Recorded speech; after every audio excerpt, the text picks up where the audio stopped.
Hello, I'm Maria Ressa. Welcome to Rappler. After more than 3 years, the Philippines and Hong Kong finally end their row over the 2010 bus hostage crisis.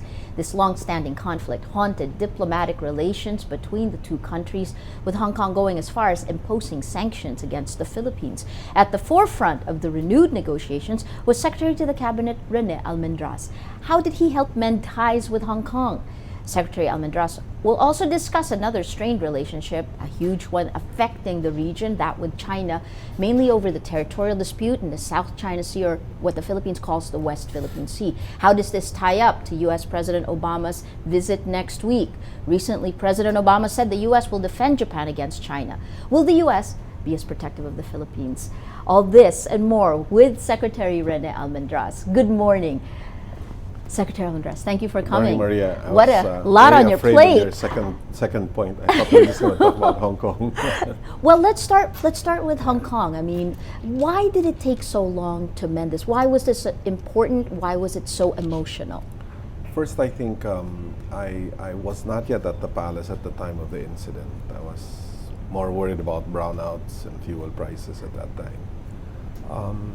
What I know is when we started this, because in the APEC, after the chief executive and our president talked, they decided, let's go back to the table, let's talk again. What was different was there was a designated lead and some rules of the engagement.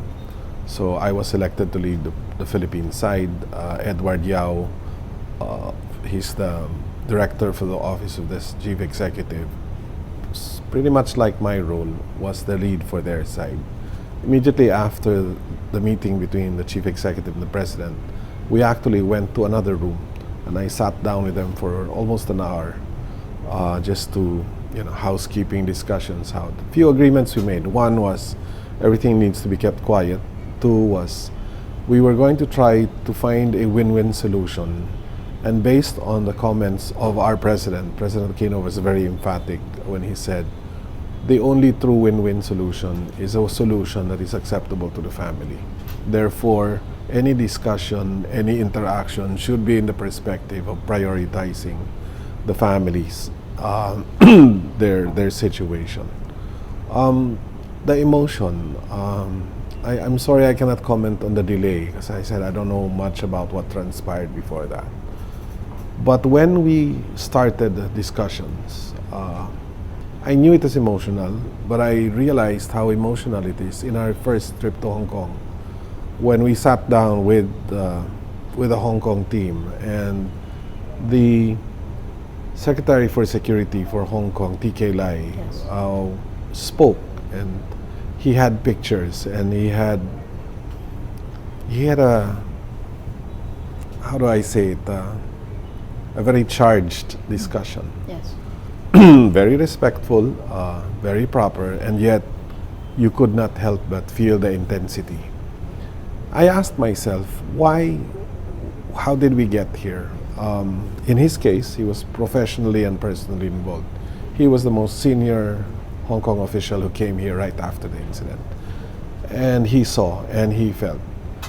And then in the course of the discussion, I never had a chance to meet the family members until last Wednesday. That's why I was so worried, nervous about that meeting. But the discussions always went back to the pain, the experience, the trauma for those who survived. But I think the emotion was about a feeling that we didn't care, that we were trying to close it and forget it, which is exactly why in my meeting with the family I said, we do not want to forget the incident. We want to remember it, but remember it in a positive way, not remember it and swipe it under a rug or something, but really remember it and say, this sad thing happened, lives were lost, let's learn from it, let's do something about it.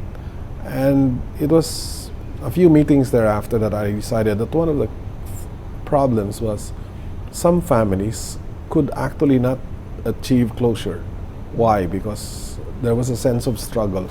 There was a sense that said, no, we have to fight on. I reviewed some of the footage of some of the protest actions that happened. Yes. There were protest actions that happened in our consular offices in Hong Kong, and there were people who were standing up and saying, "No, we will not forget. We should not forget that this happened." And to me, that spoke a lot about why the emotions were very high.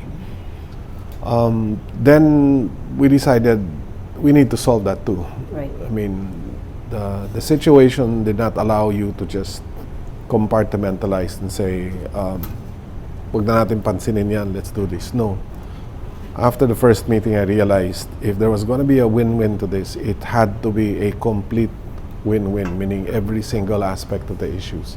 Fantastic. The dimensions of politics, culture, communication, and all other issues were interspliced into a possible solution. This was the first crisis handled by the Aquino administration, and the consensus and even the official findings show that there were officials at fault, Yes. and that Maybe at fault. I these days after 6 months, 7 months of talking with them, I've learned to choose words a bit more. I think fault might be a bit strong. Maybe it should be negligence. Okay, that could be used. Yes. I don't think there was any intent to do wrong. No, absolutely. Yeah, it but was more about maybe an incapacity, a limited exposure, limited information. the images I remember is, the policeman throwing a sledgehammer into the back Yes, of I the saw bus. that. When I saw that, I myself said, "Oh my God, what is this?" It was incompetent at Yes. the best, and I think that's part of what triggered it. But over the other part politically on this was that it seemed that the wrong people were in charge. We did have the experience. There was a SWAT team on the Yes. side waiting to go This in. all came out in the report. So I mean, it's not as if we're denying it or what. It all came out in the report. This was when we discussed the topic. Sorry, I'll refer to them as numbers because that's how I Yes. organized my head. Yes. Issue number 3. Yes. Okay, making sure that those responsible will be accountable for it. Yes. There was very extensive discussion on that. That this was between me and us, the Philippine team, and the Hong Kong government. And then there was clearly, and at the end of the day, he said, "No, we're not going to deny that. I mean, sorry, I am not going to sugarcoat or this is the reality. Yes. We all saw it on TV." Yes. This is a question that's come in from social media from Rondel Apello. Why can't, before I ask you the question, one of the key demand from the Hong Kong government, from the people, seemed to be for a written apology from the Philippine government. His question says, why can't the government appointed by the people to represent the people apologize for an incident where the Filipino people clearly are apologetic? In Tagalog, bakit mahirap mag-sorry ang gobyerno pero willing naman mag-sorry ang taong bayan? Okay, first, I don't mean to debate him, but I really wanted to connect to how the people's sentiments were.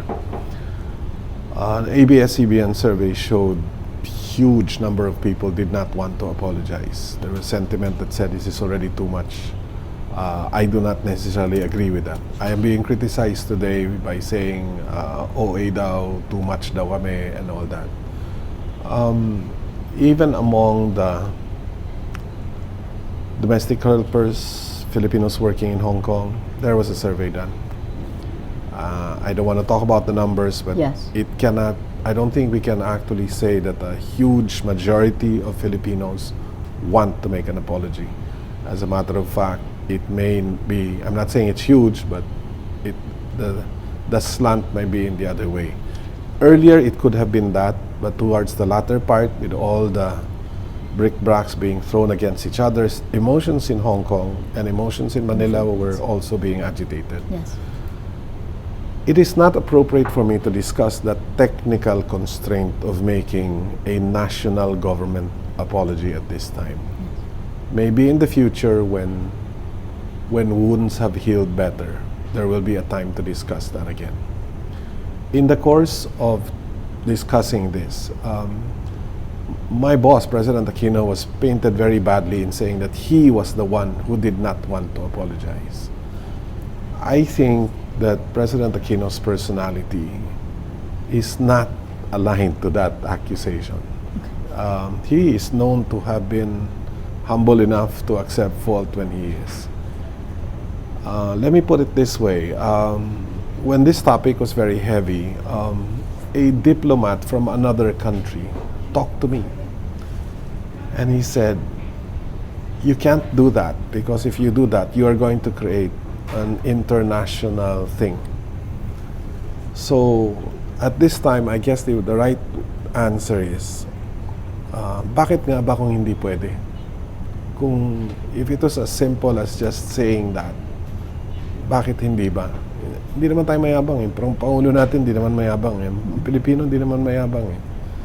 Pero ngayon nga hindi pwede dahil pag ginawa mo yun, may maraming, and it's not about damages. It's not about them saying na umamin kayo, you accepted fault by apologizing. That's why now we're gonna sue you and we're gonna get as much money from you. No, because we've demonstrated it's not a question of amount. Yes.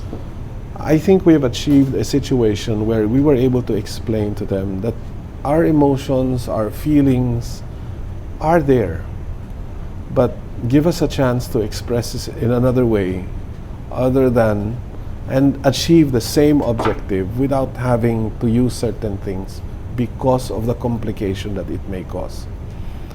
Let me put it this way. I guess I can say it, but I'm very careful in how to say it. I do not want to offend the family. I am very grateful to the family members in Hong Kong. They have been patient with us. They have been, the mere fact that they finally agreed to see me, to me was, thank you, Lord. I mean, that was a variable until Tuesday.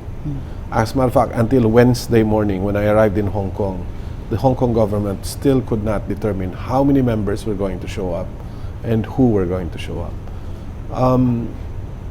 All you need to do is look around the world, look at all terrorist and criminal incidents that have happened in other places that have caused people to die from other countries, and how those countries had to resolve it among themselves.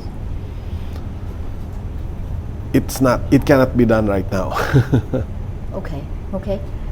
And the impact of this, the ripple effect of this festering issue up until yesterday, of this festering issue over the Philippines' relationship with China, which is strained at best now. Initially, if you remember when this incident happened, Beijing was actually on our side. I mean, they did try to, our relationships with them were still in a very ideal situation at that time. Yes, but the problem of the complication of the apology has nothing to do with China West Philippine Sea. The complication is a bit bigger than that. It's about a whole world. It's about a country saying sorry for a terrorist act or a criminal act in its domain that affected somebody else. It's not, I want to clarify that very well. We're not saying we won't say sorry because it's Hong Kong or China. No, it could have been another country. And the constraints and the complexity would still be there. So you're saying this impacts on national sovereignty issues, that kind of? It's not just now national sovereignty, it's... pride? No, it has nothing to do with pride. It's about the word terrorist and criminal. It's. I'm not a lawyer. I'm sorry. That's the one that creates the issues.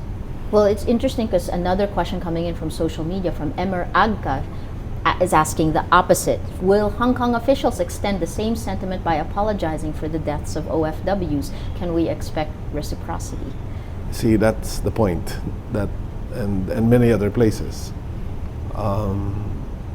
If somebody, and it did happen. I studied a particular situation where a group of Hong Kong residents died in a bus accident in Egypt. There was no terrorist act or criminal act, and yet that was also an issue. So you're saying that the Philippines couldn't do it because of precedents and because of the way diplomatic relations have always been established between countries.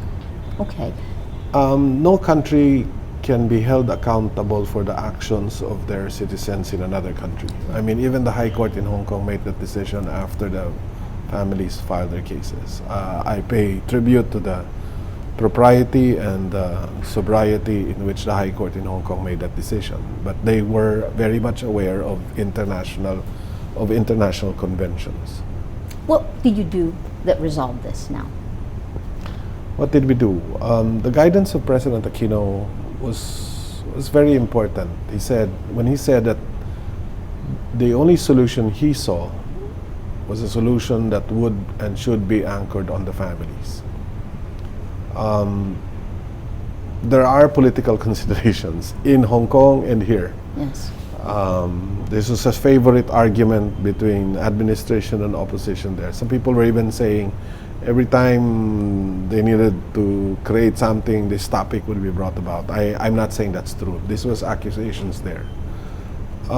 If you allow the politics of it, of course you had to consider the impact of the politics, but you don't make it a determinant in your action. There is a cultural dimension. Yesterday I said I wanted to thank Dr. Palanca of the Confucius Institute in Ateneo. Yes. I did spend time with her and asked her why this, why that. We must respect the diversity of cultures between us and the Chinese. But if you make that as the primary determinant, it won't work. I guess the reason why this finally went through was because a lot of people helped. Okay, I have been accused of, sorry, I know Rappler likes being straight. I've been accused of many things since this happened. No, I do not have any political ambitions. I have never used this to promote myself. I have never claimed that this happened because of me. I started all my press conferences by saying there are so many people that we need to thank. You needed, the good thing here was the humane consideration was the primary determinant. I became very emotional in the meeting with the family. It was started by the Hong Kong government to really be that. Yes. But me personally, I was. Why? Because I studied the circumstance of each of the victims. Yes. I knew who Jason was. I knew who was. I knew who Yik was. I knew what they went through. I knew. Without meeting them, I had to understand, because you're trying to understand when somebody raises an issue and says, eto gusto ko. Yes. Hindi ko pwedeng ibigay yan. The next question is, bakit niya kaya hinihingi ito? Why is this so important to Yes. this person?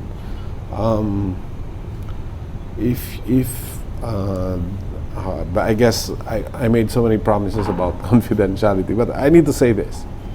Some people are saying, bakit tayo bumigay and all that? No. I'm being criticized now for having buttered up to Hong Kong too much, or have given too much, or what. Parang nagpa-api or what. No, hindi naman ganon. Imagine yourself the mother.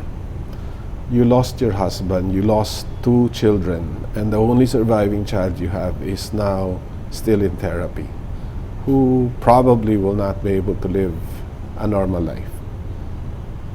How do I go to that mother and say, how dare I go to that mother and say, kalimutan na natin to, or sa patawarin mo na kami? Hindi pwede, di ba? I mean, you can imagine the intensity of the emotion. And if you put yourself in her shoes, I'm sure you'll agree with me na dapat naman siguro wag tayo masyadong di ba? No, that makes sense, and it actually seems like you were able to deal both with the family and with these. The biggest challenge was to convince people that we'd had no agenda. See, one of the reasons why there was so much suspicion, why there was so much negativeness, was that even there, some of them were feeling, ginagamit lang kami nitong mga to . This guy is okay, so they're now here, they're crying with us, but there's picture taking thereafter. I mean, to me, that was probably the first step, to show them that, President Aquino is sincere. Trust. He wants to solve this. He wants to solve this the right way. We are there I'm not there to promote myself or to promote an agenda. We're really there to look for a solution. This is a question coming in from social media from Abdel Blow. What and how much compensation did the government give? The government did not spend a single peso on compensation. Again, let me repeat, compensation is not the appropriate word. You cannot put value to the life of a person. You can never say, I will give you X amount to compensate you for the loss of your loved one. I don't think it's appropriate. Neither is it appropriate in the Chinese culture. That's why we call it a token of solidarity. In Tagalog, abuloy. Yes. We do that. Somebody passes away, kahit hindi mo kilala nga, minsan mas maganda pa nga yung nag-aabuloy ka sa taong hindi mo kilala. Yes. Bakit kailangan ka magbigay? Dahil you want to show na I'm willing to part with something important to me. And let's not be a hypocrite in saying money is important to everyone, but here is my way of showing my solidarity. Nakikiramay ako. Ang hirap i-translate nung nakiramay. I've tried to find an English word to translate nakikiramay kami. Hindi, apology is not nakikiramay. Iba yung nakikiramay, di ba? So, Yes. as to the Sharing in amount, your grief, sharing in your grief. The government did not spend a single peso. I will stand for that. Yeah, it was raised through private It was raised through companies private and donations. donations. A substantial amount here, and some people in Hong Kong actually also contributed. Will you disclose the amount? No, I cannot disclose the amount. There is no point in talking about the amount. If I mention an amount, some people will say ang laki, some people will say ang liit. So in a nutshell, why did the victims concede at this point in time when they hadn't for the last 3 years? I think the chief executive during his press con used the word sincerity. The family spokesperson used the same word. I think we were able to show that we were truly, sincerely trying to come to a closure and a resolution to this. That it was not because we wanted to gain political hate points or sanctions. No, it was really just. I was asked yesterday, why did people give? Yes. I said because people were just tired of having to go through this, and we're just saying, pwede ba tapusin na natin and let's do it in a correct way. Fantastic. Well, congratulations on this and resolving this issue. Let me move forward to the power dynamics are changing globally, and the Philippines' own role in many of these things is changing dramatically in the last few months. You have the U.S., which still says it has an Asia pivot. President Obama is coming here, but at the same time, there's been a power vacuum of sorts in the region, a power that's partly been filled by a more aggressive China. The Philippines has filed a case at clause for what's happening in the South China Sea and the West Philippine Sea. How do you see this playing out? And when you're in the middle of the decision making, when you're there in Malacanang, how does Malacanang see the Philippines' changing role between these two giants? First, I must say, the president has been very, very sober. Some people would have thought that he'd be a bit more. No, on the contrary. Even President Obama, when we met him in his office, in the Oval Office, at the height of the Bajo de Masinloc incident, the first thing President Obama said was to praise the president for his sobriety, his even keel, no thing.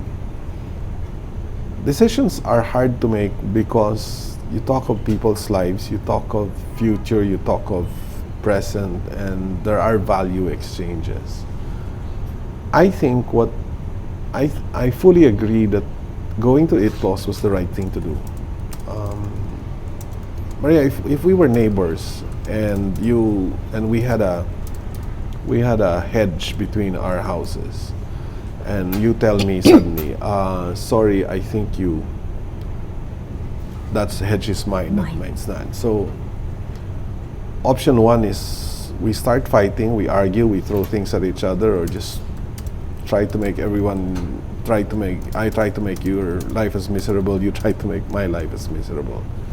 The other option is to seek, ano ba talaga, saan ba talaga? Yes. And siyempre, you will say, hindi, akin to. And I will say, di, akin to. Correct. And we can do that forever and not resolve it. So the decision was, let's look for somebody who probably and possibly can finally say, kanino ba talaga to? Para hindi tayo mag-away. I've been a I don't know, it's a curse. I've been sitting in a village board for most of my life. I've been a president of a village association for many years. And I started a rule that said, if a neighbor has a problem with another neighbor, huwag muna kayong dumiretso. Okay, come to the village association, come to the office, tell us, we'll talk to your neighbor without telling that neighbor who is the one complaining. Kasi pag dumiretso ka, wala na yan eh. Mainit na yan. And that, to me, is the same thing about the 8 laws. You have to do that. Second, what's the geopolitical situation in... Yes, I understand. I've read, we've studied why these things are happening, the historical background. The pivot, yes, Washington is sincere in that. I am very convinced of that. But its ability to maintain its role as a global policeman is greatly diminished. Yes, correct? it has, but it intends to continue to keep the, I don't want to use the word standard, but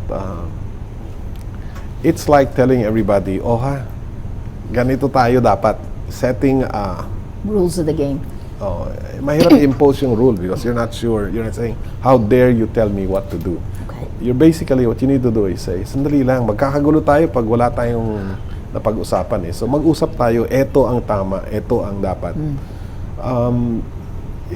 The visit, yes, it was supposed to happen last year. There were some difficulties. As early as the year before, we did discuss it at the State Department in Washington, D.C. That was already being discussed.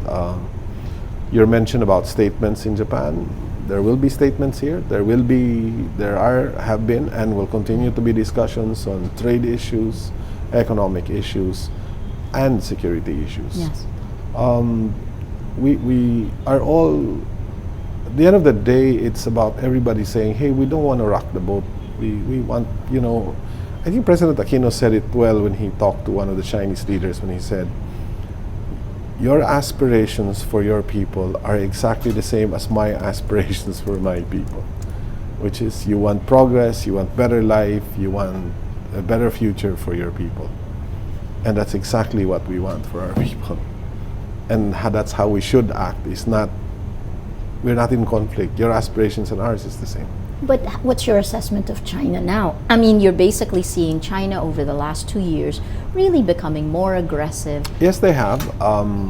There have been inconsistencies. There have been signals that we thought was supposed to transmit this, but actually the other thing happened. Correct. Well, like for example, in Scarborough Shoal, there was a standoff of vessels. China brought an overwhelming number against ours.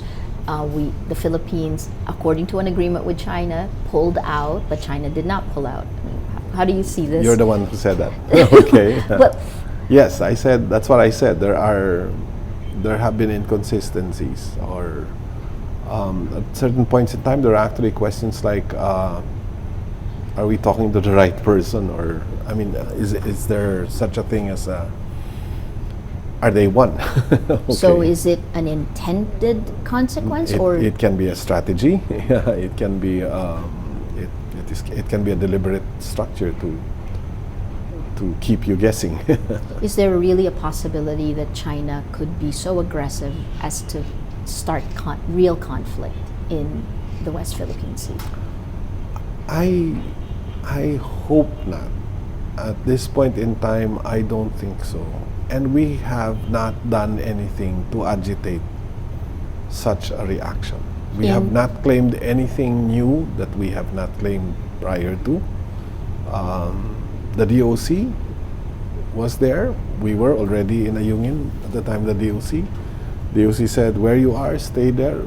No need to fight. Basta kung nasaan ka, doon ka. I mean, we've honored that, I think. In an ASEAN Track 2 dialogue that I was part of, one of the analysis of this is that China is actually, it's almost like death by a thousand cuts. Small little conflicts where when they gain ground, they're able to actually move forward when you put them all together. Yes, there is a documented theory. It's called the creeping invasion strategy, which was written about by, not by Filipinos alone, by many. I'm not sure if it was India or Russia that also had the same perspective. I'm not saying that it is. All I'm saying is there are documents, there are reading materials and opinions. Well, the other side of it is, could this just be China? A good friend, Jimmy Flor Cruz, actually compared China to a teenager flexing its muscles and more concerned with nationalism. Yes. Which one do you think is the right perspective? I think they are not exclusive. Okay. I don't think you can say it's this or that. I think there is a play between the two. It actually said it will wait for the next leader, one who can be friendlier. What do you make of this statement? It is to their opinion that the previous administration was friendlier than we are. They are entitled to that opinion. My opinion is we have, and President Aquino loves this country tremendously. He wants to do the right thing for this country, and history will show, and documents will show that he has never made a decision inconsistent with that stand. What about ASEAN? Here we are talking about an ASEAN, the economic community in December 2015, but in the major security problems like the South China Sea or West Philippine Sea, ASEAN has been very quiet. What do you expect? Again, looking at this, a potential power vacuum in leadership, who will fill that role? There is a norm in the ASEAN called consensus. Yes. Everybody has got to say yes to do it. And the other side to that, if there's a no, we might as well not say it. So, if you talk of numbers, if you talk of who has more who and what, I think yes, more members of the ASEAN want clear resolution. Let's solve it. Let's do it. There are the outspoken ones, which is us, Vietnam, Indonesia, now Malaysia, Yes. Singapore. There are those who believe in the same, who believe in world order, on a convention that will create peace. That's a good number of people. They're not speaking up, but they're there. My view is that even if it's not discussed, there is a general understanding of why it's important. Interesting. Okay, so in the context now of President Obama's visit, given the increased aggression of China in our part of the world, does that make the United States more important? Is this more of the same? How do you see... First, let me clarify, I'm not the spokesperson for the President. I really am very careful about saying these things, nor am I the Secretary of Foreign Affairs. I'm just a staff to the President, okay? So I'm very careful about making such comments because they are not policy declarations on my part. I have no authority to make such policy declarations. I'd like to see it as friends visiting friends. They may send certain signals to some friends, but I guess it's an honor for us to be visited by the President of the United States of America.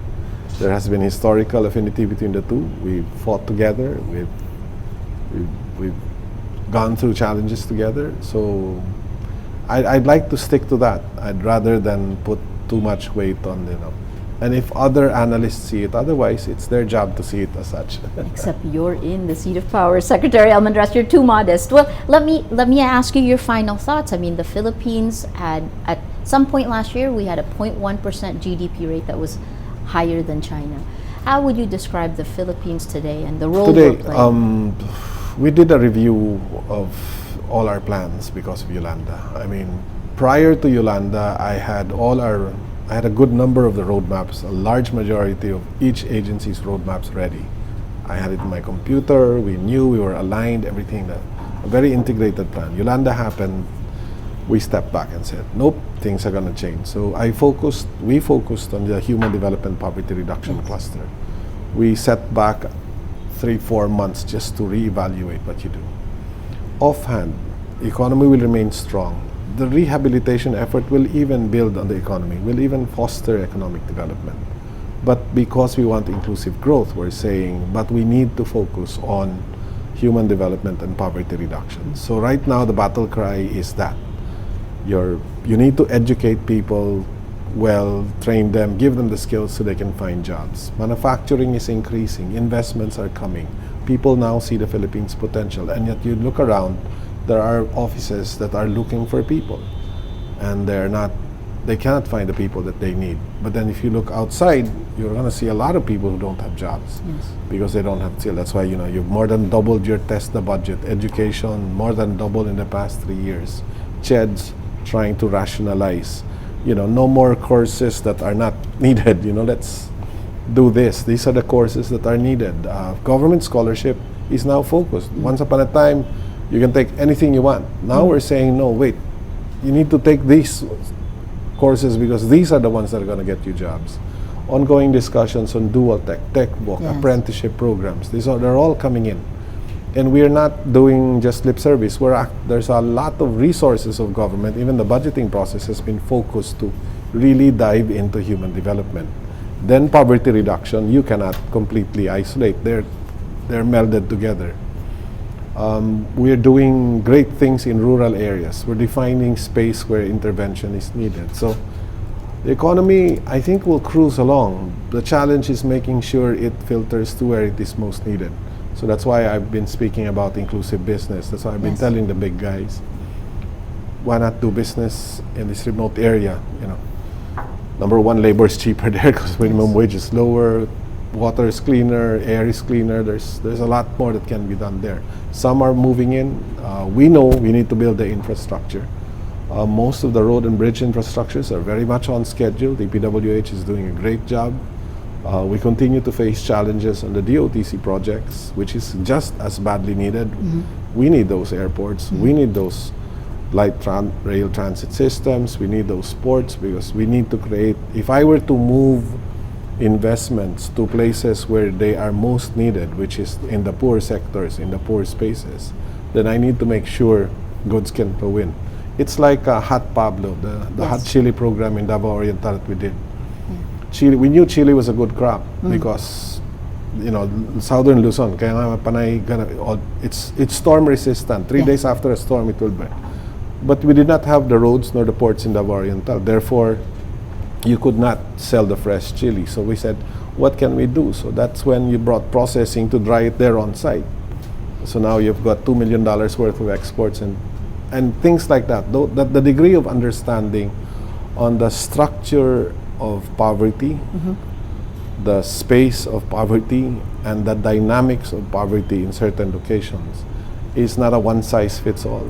This administration said, hindi, ibang kwento nito, ibang solution dito. That's why we said poverty incidence is different from poverty magnitude.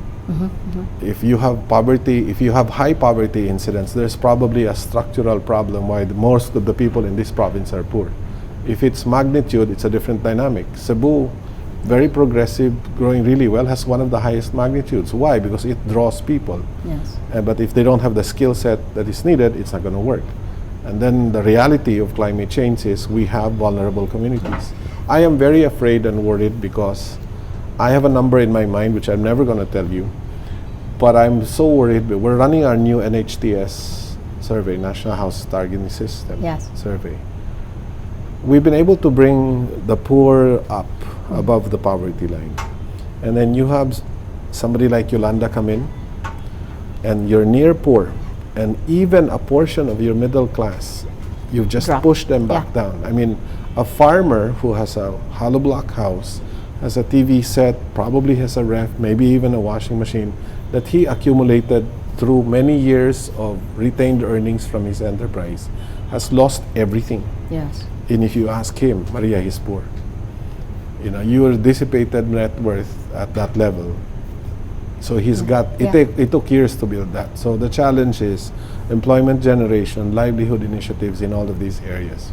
So you're saying that in the last 2 minutes of the administration, it's focused on making sure growth trickles down to the people and then having that spur more growth. Yes, you know, the president said, and we are told about a demographic sweet spot by 2015. Great, let's make sure they're employable. Correct. If you achieve demographic sweet spot 2015, you sustain your 7+ growth. Correct. By 2018 or 19, economic So inflection. how much of a takes monkey wrench can AEC, the ASEAN Economic Community, bring to that?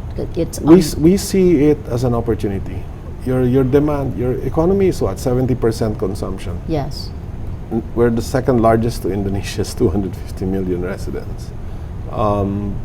We have a consumption base. We see it as an opportunity because we have something that others don't have. Okay, they may have the manufacturing, but hopefully we can produce the food that they need. So the key is to be as efficient and as competitive as we can. But if you see all of ASEAN, 600 million people as one economy, we are also vulnerable because as the middle one, we're not Yes. going to get the massive investment for infrastructure and manufacturing. That will go to Cambodia, Laos, the poorer countries, and we're not the Singapore. Yeah, but you will also see that investments will look for the ideal destinations. Okay. An ideal may be geographic, ideal may be cultural, ideal may be a cost. I mean, once upon a time, factories left us because they went to China because they said it's cheaper there. Now they're coming back. And things like that give you an inclination. And we need to choose where do we want to engage. It's got to be a very intelligent discussion among the experts. Where do we want to engage in ASEAN? Fantastic. It's been a very wide-ranging conversation in the last 30 minutes, Secretary Almendras. I'll give you your last thoughts. I mean, we've gone from you finishing the hostage crisis, this emotional conflict now out of the way, and then to geopolitics, to economics. Your last thoughts. Where are we? Where are we headed? I think times are very good for the Philippines. Structural changes have happened. Even people changes have happened. Within the bureaucracy, we've instituted reforms in the way things are done. And I see the shift may be slow in some areas in the way government and people think. This is not the administration that will reap the seeds that have been planted. This is the administration that had to make the difficult decisions of making decisions, some of them not popular, but decisions that had to be made because these decisions will translate to better things in the future. So this is absorbing the pain. The economic growth that we see now can be sustained. The economic development that we see now can be enhanced and grow even faster. It will need the next administration to hopefully do the right thing. We do not claim brilliance or mistakes were made. But my hope and prayer, my personal hope and prayer is those that will come after us will see the good things, the right things that have been done, and will see it through. Because like most problems, even in a corporation, you cannot change a corporate culture or a structure in 1 year or 2 years. It takes years to shift things. It's like a big ship. You can't turn it in a minute. It takes momentum to make that shift. And that hope and prayer is there. You need, when you wake up in the morning, you need a reason to go to work. And if you don't think that what you're doing is going to make sense, it's really difficult. So I would like to be hopeful that this country is really going to fly. I mean, we are ready to fly. Unfortunately, we're not the ones who are going to make it fly. We don't have that privilege. Those that will come after will have that wonderful privilege of, we are just fueling up the plane, preparing the tires, clearing the runways, but it's the next guys who will come after us that can really push the throttle and fly. Wonderful. Well, thank you so much. We have been talking to the Secretary to the Cabinet, Rene Almendras. Wide-ranging conversations starting about the resolution of conflict between the Philippines and Hong Kong over the 2010 hostage crisis to the role of the Philippines today in our region and the world. He is on Twitter. He also is available to... No, I'm not on Twitter. Oh, you're not I'm on Twitter. Facebook? I am not also allowed to go on Facebook. Oh my Lord. Okay, so you heard him here. We'll speak to him more. I'm I Maria. hear about what people say on me on Twitter. I have a lot of my team members are young and well connected. This is starting another conversation, but we'll take that offline. I'm Maria Ressa. Thank you for joining us.